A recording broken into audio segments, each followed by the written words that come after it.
Hi, this is Little Dwarf playing games while rambling incoherently into a microphone. Why? Well, just because I can.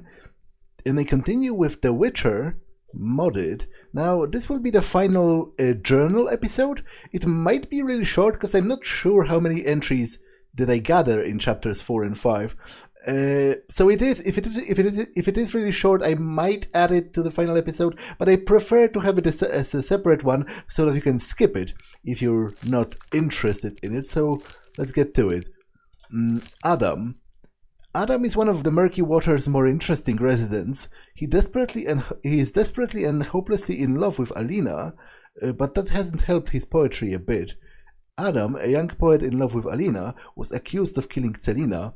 He has been arrested and awaits trial. Adda.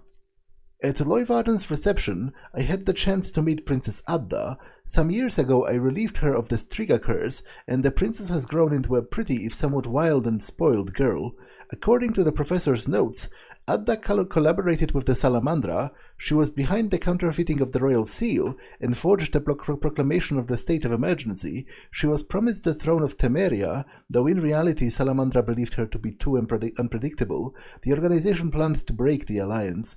It turned out that Adda was behind the forgery of the royal seal and was responsible for the chaos in Trade Quarter. The princess has been collaborating with the Salamandra, but it seems this alliance was too much for her. Thanks to Triss's intervention, I managed to escape Adda's claws by the skin of my teeth. Princess Adda was born of an incestuous union and came into this world as a Striga. This was a consequence of a curse cast by a jealous courtier who had loved her mother. For several years the Striga roamed old Vizima, stalking and devouring the unwary. Until I arrived, no one had been able to kill her or lift the curse. Adda did not regain her personality, however, and there is did not fully regain her personality, however, and there is still a danger of her relapse. That's why the princess wears an amulet and participates in rituals designed to ward off the cure. Princess Adda was born as Striga as a result of Ostrid's curse. The magnate was in love with the king's sister and Adda's mother, whose name was also Adda. When he learned of the incestuous relationship between the king and his sister, Ostrid put a curse on the king and described the process in his diary. Whoever possesses the diary may renew the curse and transform Adda back into a Striga. This is worded very weirdly because it repeats the same information using slightly different words. Alina, a young girl from Murky Waters, soon she would marry Julian, against the will of her jealous sister Celina and the poet Adam, who also loves her. Azar Jabed. The mage attacked Kermoren in order to steal the Witcher's hidden secrets in the fortress. One of the leaders of the forces that attacked Kermoren was a mage so powerful that even Triss Merigold could not oppose him. The organization that he leads uses the symbol of a salamander. The mysterious mage using the salamander symbol is a skilled alchemist who is researching mutation. The mysterious mage is Azar Jabed, an exotic name suggesting that he comes from a distant place. The mage is in hiding, yet his influence extends over the whole of Vizima and possibly beyond. My adversary is a renegade mage. That means that for some reason he was expelled from the wizard's circle. In the past, renegade mages performed the Witcher's mutations. The man I'm looking for is addicted to Fistech. He has taken large amounts of the drug in the purest form. Even powerful men have their weaknesses. Azar Javed likes to bask in luxury. I have learned that Azar Javed has political ambitions, which is quite typical of wizards. Azar Javed specializes in the element of fire. Not only does the mage use fire magic with great expertise, it seems that fire has become part of his being. During the fight with the professor, the mage came to his companion's rescue. This time he was unable to stop me, and I forced him to flee. According to the professor's notes, Azar Javed is in Salamandra's hidden laboratory, where he is working to put the secrets of Kermoren to use. Berengar. Vesemir mentioned a witcher who has left Kermoren before my arrival. His name is Berengar. Berengar was seen in the outskirts earlier. He agreed to kill the beast but then disappeared. Did he fear facing the monster? The early rumors about Berengar proved false. The Witcher was working with the Salamandra, and the professor had ordered him to find Alvin. I finally met Berengar in the village of Murky Waters. A bitter and unfriendly outcast, he bears a grudge against other witchers, apparently I'm included. After a tense conversation, Berengar challenged me to a duel. I had to kill him. Celina. Seems like Tobias Hoffman's elder daughter is jealous of her little sister Alina, who is getting married. Geralt. The book entitled The Rivian Pogrom claims that Geralt, also known as the White Wolf, died during a massacre of non-humans. The pogrom took place in the city of Rivia just after the war with Nilfgaard. Geralt was killed by an angry mob when he tried to defend the oppressed. The sorceress Triss Merigold and the dwarf Zoltan Chive witnessed his death. The witcher's body was never found. Some years ago, Geralt of Rivia came into the King Foltest's court in search for work. He obtained a contract to free the monarch's daughter Ada from a spell which had turned her into a striga, or to kill her if all else failed. The witcher managed to free the girl from the spell and discovered that one of the courtiers had been responsible for the curse. Jacques de Aldersberg. It turned out that the Grand Master of the Order of the Flaming Rose was behind the actions of the Salamandra. Jacques de Aldersberg was giving orders to the Professor and Azar Javed. White Rayla. The hunt for the free elves who had been resting near Murky Waters was led by White Rayla, a mercenary hired by the Order. Rayla is a natural-born soldier and a veteran of the wars with Nilfgaard, during which she was maimed and disfigured. Rayla is used to discipline and has but one passion. She hates elves and hunts them with unwavering ruthlessness. Rayla surrounded Toruvil's elves in the village of Murky Waters, but the situation got out of control. A fight broke out between her soldiers and the elves. White Rayla returned to Vezima. She was slain by elven arrows as non-humans and knights of the Order clashed in the burning city. I met the mercenary again. Salamandra found her close to death and subjected her to mutation. Rayla recuperated and, as a mutant, regained her strength in no time. In return for her second life, she had to swear absolute loyalty to her new masters. She tried to stop me, and I had to kill her. For good this time. Locations. Blackturn Island. A picturesque island that rises unexpectedly out of the lake. This is where the chosen few can meet the Lady of the Lake. The small strip of land overgrown with trees is also a haven for hundreds of animals. The degenerate Vodianoi have built an altar here from the stones extracted from the deep. They use the shrine to offer bloody sacrifices to Dagon. Country Inn.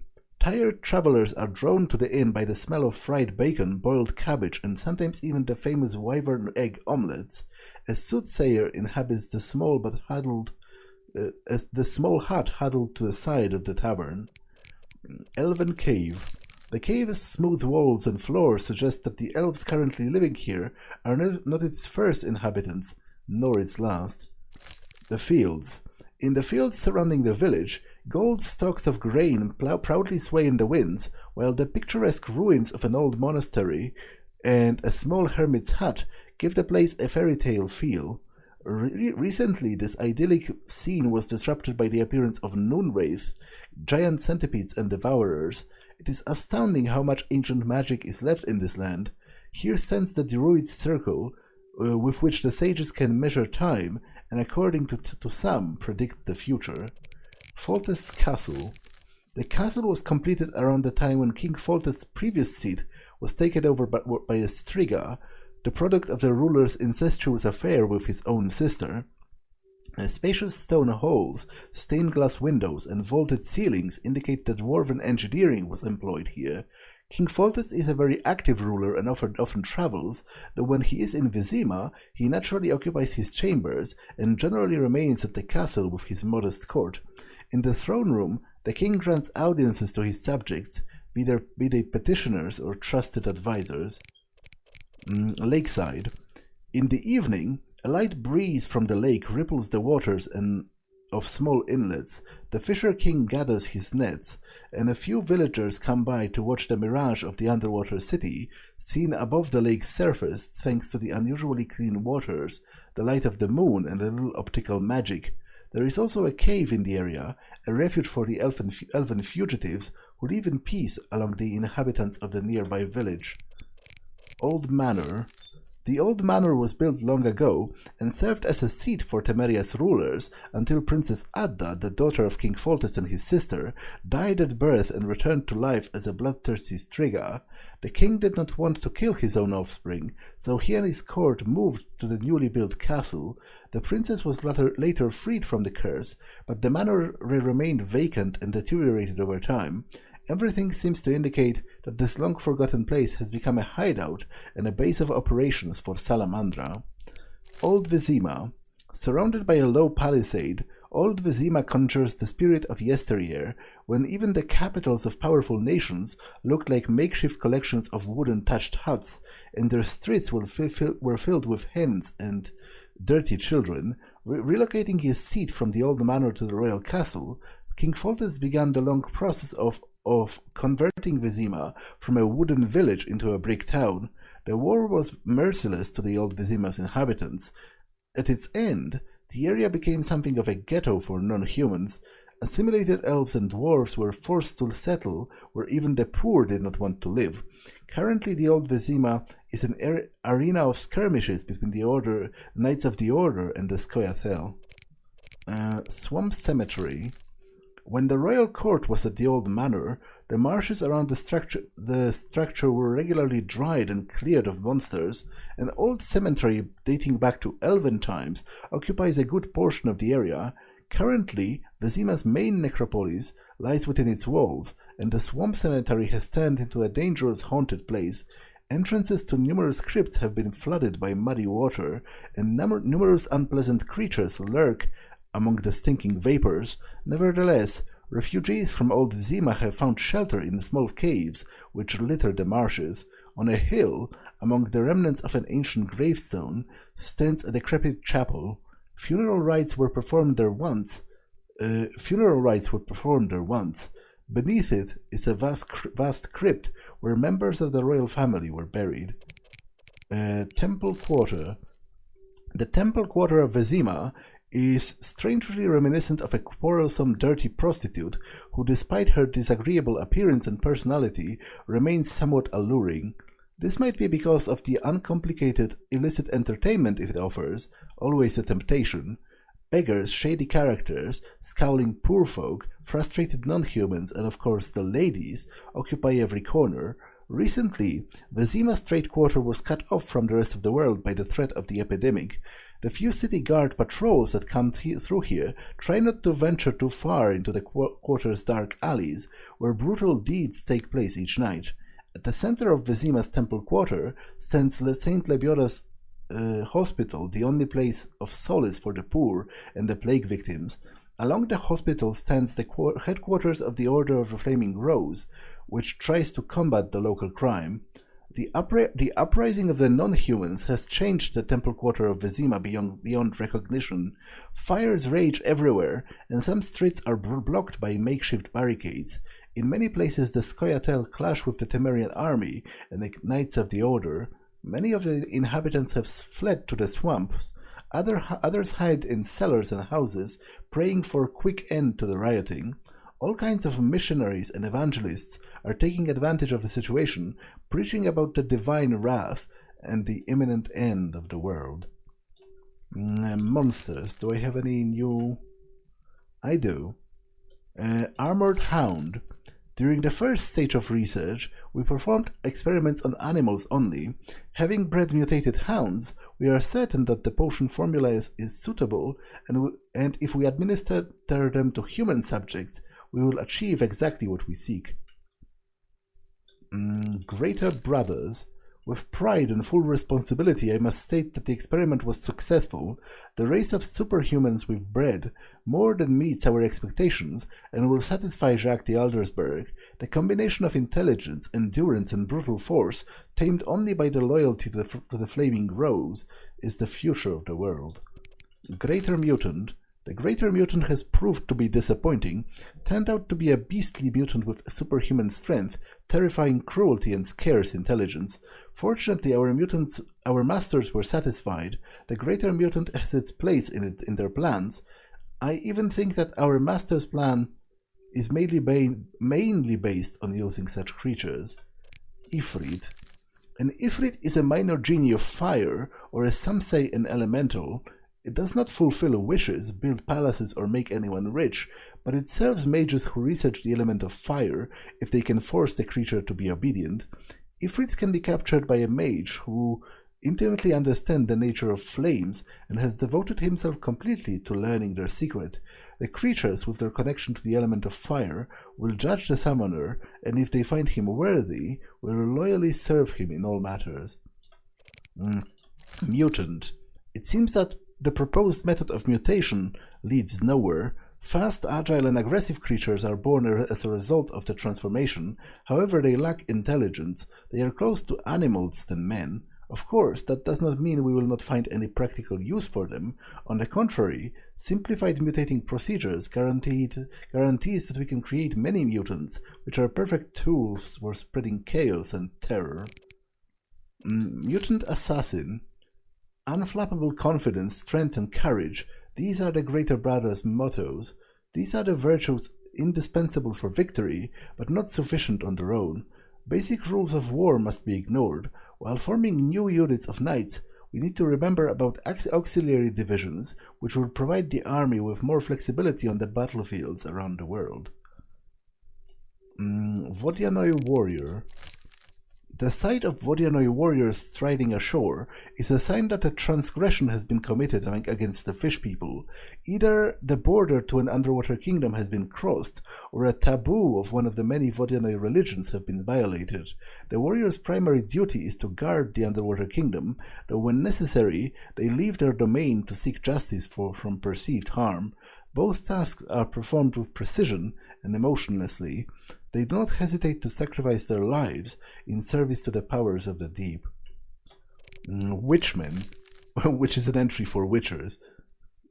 A witchman, by some called a witcher, summoning him is dangerous, yet he must be called at times. When none can stand against an accursed monster, a witchman will. Do not touch the witchman, for you will become mangy. Remember to hide the lasses from him, for the witchman is lecherous beyond imagination.